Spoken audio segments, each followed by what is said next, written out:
Eden গার্ডেন্সে আইপিএলের টিকিটের চাহিদা তুঙ্গে। টিকিট নিয়ে হাহাকার। এবার প্রশ্ন আপনাদের মনে জাগতেই পারে, কোন ম্যাচের টিকিটের এই অবস্থা?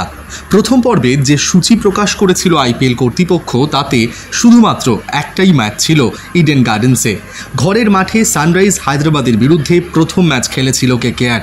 সেই ম্যাচে গ্যালারি ভর্তি হয়নি, কিন্তু পূর্ণাঙ্গ সূচি ঘোষণা করতেই টিকিটের চাহিদা তত্তর করে বেড়ে গিয়েছে।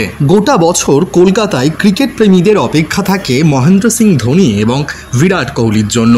কবে ব্যাট হাতে দাপট দেখিয়ে শতরান করবে ইডেন গার্ডেন্সের মাটিতে বিরাট কোহলি কিংবা ধোনি? কিন্তু এবার চেন্নাই সুপার কিংসের ম্যাচ ইডেন গার্ডেন্সে নেই।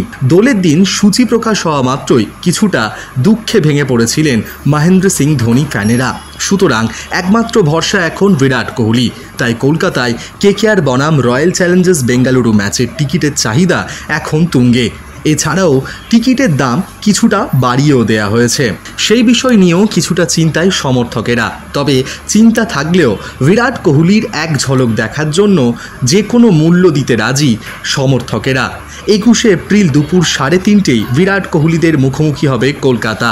কলকাতার তো সমর্থক রয়েছেন, তারা মন প্রাণ দিয়ে চাইবেন ঘরের মাঠে কলকাতাই জিতুক, কিন্তু তার পাশাপাশি বিরাট কোহলির ব্যাট থেকেও তারা শতরান দেখতে চাইবে এবং সেটা উপভোগ করতে চাইবে, সেটা বলার বাহুল্য রাখে না। তবে কলকাতায় এই প্রচণ্ড দাবদাহের মধ্যে কেকেআর আরসিবির হাই ভোল্টেজ এই ম্যাচ দেখার জন্য কতটা প্রস্তুত শহরবাসী, এখন সেটাই দেখার অপেক্ষা।